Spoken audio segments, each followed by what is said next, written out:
to be the shape that it is? Probably not. But one thing's for sure, when you sit down in front of the test that I made you asking you questions about how the United States got its shape, you'll be wondering then.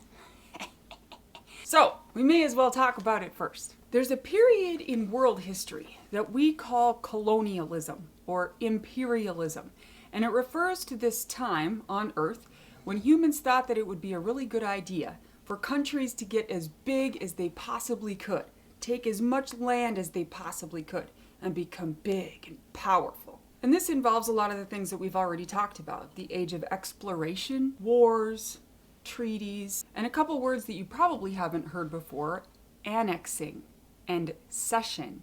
Yes, I do have something in my teeth. Big, huge ball of wax. I love having braces. It's so much fun to have braces. 0 out of 5 stars. Do not recommend. So some of the words that we have to use to talk about how the United States got its shape are probably new to you. At least they were new to me. So let's take a look at what they mean before we use them. The first word is sovereignty. The idea of sovereignty is that a country has sovereignty or power over itself. When a group of people have sovereignty over themselves, it means that they make their own choices. They decide their future. They decide how they want to do things. A sovereign nation state is a country that rules over itself. A treaty, which you probably know already, is an agreement between two sovereign nation states. It kind of lays out like the specifics of a deal. To annex something is to take it from someone else or another nation state and to basically say, this is now mine. It was yours, now it's mine. To annex is to claim sovereignty over a piece of land. This now belongs to me. When a piece of land is ceded is where territory is given or sold. So when we use the word cede or ceded or cession, it's all talking about the same process, where a chunk of land was given to another nation state, like, here, take this so that we don't go to war, or it was sold, like the Louisiana Purchase. That chunk of land was sold, it was then ceded to the new nation state that is going to take sovereignty over it. So what we are going to do pretty quickly is go through each chunk of land that was acquired by the United States government from the East Coast all the way over to Alaska and Hawaii as we've gone through time, that now makes the United States the shape that it is. It's important to note, we will not be looking at territory that was purchased, fought for, or taken from Native American tribes, at least not yet. We're going to talk about that separately when we talk about the history of Native American reservations in the United States, how that process worked, what it looks like now, and what tribal sovereignty rights are. So when the United States declared independence in 1776 from Great Britain, it formed this new country, the United States of America, that looked like this. That's what it looked like. Pretty cool little strip of land. Nice fertile crescent in between the Appalachian Mountains and the Atlantic Ocean. I think that's the Atlantic. Is that the Atlantic? Is that the Atlantic, honey? My husband says that's the Atlantic. You know, Miss Levine has never been to the Atlantic Ocean. It's ridiculous. When that war was over, the Treaty of Paris in 1783 established that territory not only in the colonies, but all the way over to the Mississippi River. So the second way that the United States looked was like this. We're really cooking with gas already. Well, in 1803, there was a short dude named Napoleon, a short French dude named Napoleon. And Napoleon had a problem. See, he was the leader of France, and as the French really loved to do, they were in the middle of a war with Great Britain. Well, Napoleon had acquired this huge chunk of land from Spain called the Louisiana Territory. And while he really wanted to set up this like awesome, empire in the Americas, he also really wanted to kick some great British booty. So he had a choice. Enter Thomas Jefferson. Thomas Jefferson was like, have I got a deal for you, Napoleon? How about we kick you some cash for the Louisiana Territory? You sign this little bundle of papers. We'll have more land. You'll have money to defeat the Brits. It's a win-win situation. So Napoleon probably like straightened out his little hat or whatever he did and signed the paperwork. This is the huge chunk of land that Lewis and Clark were sent to explore. You may have heard of a young lady named Sacagawea who probably was responsible for keeping them alive. Apparently fighting with the French didn't take up enough of Great Britain's time, because in the War of 1812, they were at war with the colonies once again. The treaty that established the end of that war is the Treaty of Ghent. And, as it would be to us locals, one of the things that the United States got in the Treaty of Ghent was the Red River Basin. And the Red River Basin established the northern border of the United States on the 49th parallel. Now, the 49th parallel, when you look latitude and longitude, it looks like this, beautiful straight line. It's not straight at all. Although it is well groomed, which is kind of weird, considering it's like thousands of miles over desolate mountainous, and they still, mow it. And there are some exceptions to that 49th parallel rule, like the northern little tip of Minnesota that pokes up there in Canada. So this brings us to the American Southwest.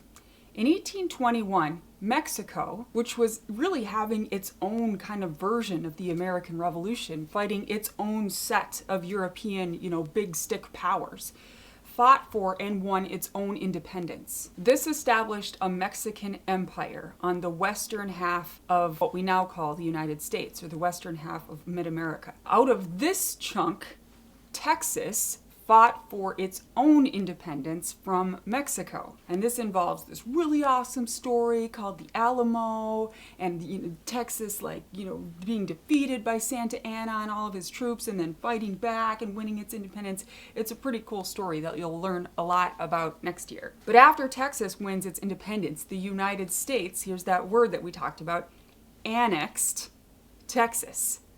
Texas, you are now a part of the United States. And, since Texas at that time was mostly made up of American settlers, they really didn't argue that much. Speaking of American settlers wreaking havoc on the land, in the northwestern part of the United States, settlers had caused so much trouble in the Oregon Territory, which you may remember from the game Oregon Trail, where everyone dies of dysentery. Settlers had caused so much trouble up there, Great Britain was forced to cede land, give, or sell to the United States, or pretty much be faced with another war with the United States. So the 1846 British cession established the 49th parallel as the boundary between the United States and Canada all the way to the Pacific Ocean, which I have been to. Now, the rest of the Southwest gets kind of tricky, and we don't need to know a ton of the specifics, yet. If that's your thing, or if that's what you're going to end up learning because of what you do later in life, that's fantastic. But suffice it to say that most of the Southwest historians refer to as fought and bought. There was a war with Mexico, and that established a pretty big chunk of land that was ceded to the United States. The war with Mexico also established that the boundary between the United States and Mexico and a lot of that lower half was the river, the Rio Grande. And finally, in 1853, a dude named James Gadsden, on behalf of the United States, he didn't just go purchase this, but on behalf of the United States, a dude named Gadsden purchased this chunk that finalized that southern border with California and New Mexico. In 1867, the United States got one of the sweetest deals known to man. See, Russia had claimed ownership over, Alaska, but then decided it was just a little too out there for them to do anything with, which is amazing considering some of the desolate places that Russia owns. But the United States purchases Alaska from Russia for $7.2 million, which is a steal of a deal for the US. That same year, Canada wins its independence from Great Britain. Now, the turn of the century, from the 1800s to the 1900s, kind of marks this weird place in time. The United States is sort of becoming a teenager. And we get to this place where it's okay, is colonialism and imperialism really the best way to be doing life and nation state building? Do we have a right to just go out into the world and say, okay, this is now mine, this is now mine, when there's, people who live there already. But in the last kind of big imperialistic move of the United States, in 1898, with the Spanish War, the United States sees Hawaii as a very strategic and necessary naval base opportunity. And it annexes Hawaii from Spain. This is now ours. As well as Puerto Rico. Now you may note that Puerto Rico isn't a state and Hawaii is, so what's up with that? We're going to talk more about that, Guam, other territories that the United States has, more when we talk about territories. There's a process to go through to get to statehood. But now really, especially in the last 50 years, we've kind of taken the opposite approach to nation building and colonialism. Now when we hear of a country, just going in and taking over the land of another country, we tend to think like, hey, that's not nice. Get your eye on your own bobber. As a matter of fact, several new nation states like Bosnia or South Sudan have been chiseled out of larger countries when people have said, we want to be self-sovereign. We as an ethnic group or a tribe or a language or whatever, a religion, we want to rule over ourselves. And what gives this, country the right to tell us what to do and to treat us like a little state when we should be our own country? But the roots of colonialism thinking go very, very deep into our culture as a country and as American thinkers. Brings up really good questions like, when should the United States get involved in the affairs of a sovereign nation?